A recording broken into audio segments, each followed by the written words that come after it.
तो बहुत स्वागत आप सभी का एक बार फिर से खंडवा डिफेंस फैक्ट पर।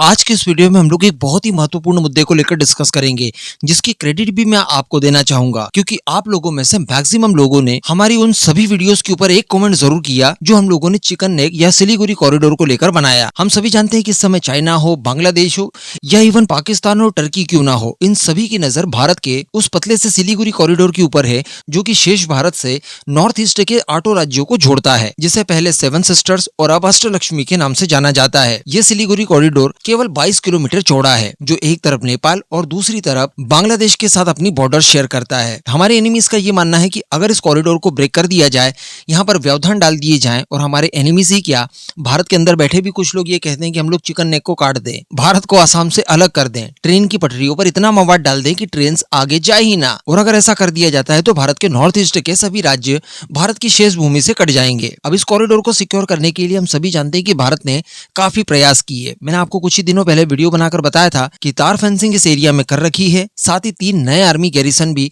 इस क्षेत्र में बनने जा रहे हैं। जिसके बाद हम लोगों ने ये भी आकलन करने की कोशिश की थी कि ये जो चिकन नेक है ये अब एलिफेंट नेक बन चुका है अनऑफिशियली, क्योंकि वैसे तो इस चिकन नेक को हम लोगों ने 1971 में ही एलिफेंट नेक बना देना चाहिए था, क्योंकि बांग्लादेश को भारत ने ही पाकिस्तान से भयंकर युद्ध करके युद्ध में हराकर फिर अलग करवाया, उसे स्वतंत्र करवाया, एक देश के तौर पर स्थापित करवाया। उस समय उसकी सारी कुछ चीजें भारत के हाथों में थी। अगर उस समय की करंट गवर्नमेंट यानी इंदिरा गांधी की गवर्नमेंट अगर चाहती और बांग्लादेशियों को ये कहती कि देखिए ये जो 22 किलोमीटर चौड़ा कॉरिडोर है, आप इसे एटलीस्ट 100 किलोमीटर कर दीजिए, बाकी की जो 80 किलोमीटर जमीन बचती है वो आप हमें दे दीजिए और ऑफिशियल इसको लेकर ट्रीटी साइन कर लीजिए। अगर ऐसा कहा जाता तो वो निश्चित तौर पर मान जाते, लेकिन भारत ने उस समय ऐसा नहीं किया। युद्ध खत्म हो जाने के बाद, बांग्लादेश बन जाने के बाद, लगभग 8 से 9 सालों के बाद बांग्लादेश से हम लोगों ने रिक्वेस्ट की कि देखिए इस कॉरिडोर को चौड़ा करने के लिए हमें जमीन दीजिए, लेकिन वो मामला अभी तक शॉर्ट आउट नहीं हुआ। कहने का मतलब, जब हमारे पास पावर थी, जब सारी कुछ चीजें हमारे लायक थी, उस समय हम लोगों ने कहा नहीं, इस चिकन नेक को चौड़ा नहीं किया, और जब परिस्थितियां हमारे हाथ से निकल गई उसके बाद हम लोग कितनी भी कोशिशें करें ये संभव नहीं हो पाया। और आज तक हमारा चिकन नेक पतला का पतला ही है, 22 किलोमीटर चौड़ा। अनऑफिशियली मैंने आपको बताया कि एलिफेंट नेक जरूर बन चुका है ये, लेकिन उसको लेकर कोई पुख्ता जानकारी हमारे पास फिलहाल नहीं है।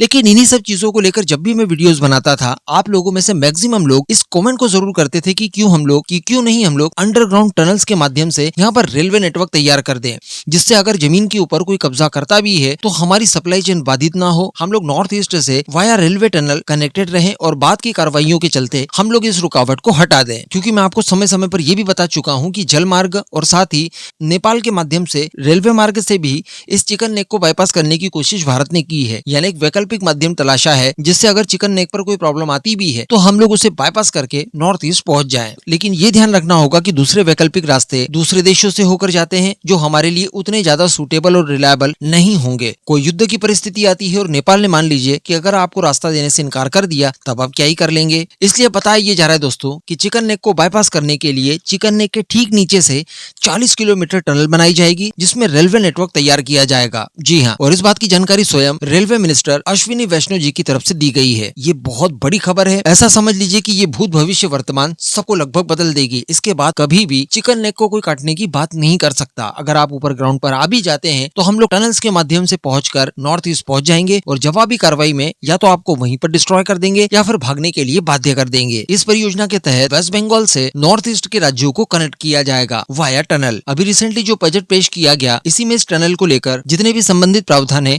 इनकी जानकारी दी गई। बताया जा रहा है कि इस टनल के माध्यम से वेस्ट बंगाल के टिन मिले हाट से शुरू होकर ट्रेन रंगापानी रेलवे स्टेशनों के पास पहुंचेगी, जिससे कि हर परिस्थिति में शेष भारत से नॉर्थ ईस्ट वाला इलाका जुड़ा रहेगा। तो आप ऐसा भी कह सकते हैं कि जो हमारी कमजोर नस थी वो अब अभेद किला इसके बाद बन गया है, और हर परिस्थिति में शेष बची हुई भारत की भूमि का नॉर्थ ईस्ट से कनेक्टिविटी आप विच्छेद कर ही नहीं सकते। हालांकि मैं आपको बता दूं कि भारत इतना शक्तिशाली है कि इस टनल की वैसे तो कोई आवश्यकता नहीं पड़ेगी, लेकिन समय परिस्थितियां बदल सकती है। अगर फ्यूचर में मान लीजिए कि हमारे लिए कोई खराब परिस्थितियां जनरेट हो भी जाती है, तब हम लोग इन टनल्स का इस्तेमाल करके आसानी से अपने गोल्स पूरे कर पाएंगे। इस काम के लिए हमारी गवर्नमेंट को ढेर सारा धन्यवाद और ढेर सारी शुभकामनाएं।